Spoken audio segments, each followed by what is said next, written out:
Today's ruling marks a major victory for reproductive freedom following the uncertainty and harm to women's health that have resulted from the overturning of Roe v. Wade.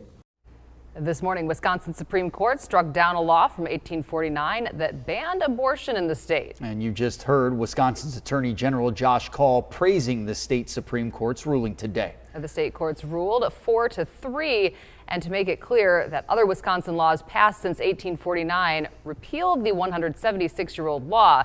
The ban was in effect until 1973, when the U.S. Supreme Court's decision on Roe v. Wade legalized abortion nationwide.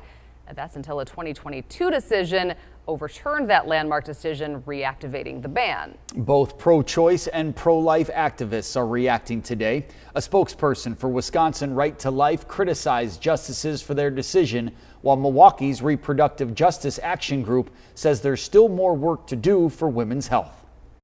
Perhaps they ran for the wrong office. They want to legislate from the bench instead of telling us whether or not our laws in Wisconsin are enforceable, whether or not they're constitutional or unconstitutional. We plan to expand abortion access in Wisconsin. We want to fight for getting rid of that 24-hour waiting period. We want to fight to get rid of the mandatory ultrasound.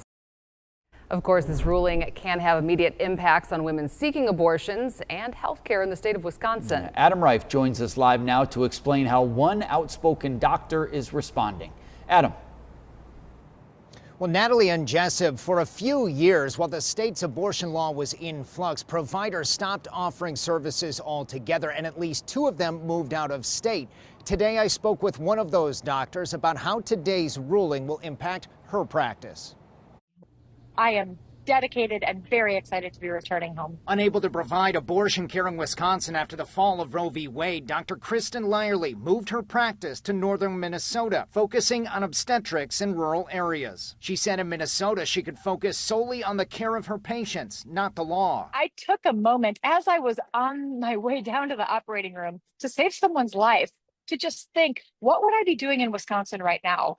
Having to pause and wonder what the law would allow me to do. In the 3+ years that abortions were on hold, Wisconsin families had to travel out of state for services. Lyerly said people who could not travel suffered and cited a study that said mothers living in states that banned abortion were nearly 2 times as likely to die during pregnancy, childbirth, or soon after giving birth, compared to states where abortion was legal. Lyerly attributes that to a lack of care for miscarriages, infertility issues, or complicated pregnancies. The court's decision now returns the state to other restrictions that were previously in effect, which Lyerly and other abortion advocates say are still problematic. It also means that all of those restrictions that were there before Dobbs are still there. So the 24-hour waiting period, the mandatory ultrasound, the script that is not medically accurate that I have to read my patient before I offer abortion care, all of those things are still there.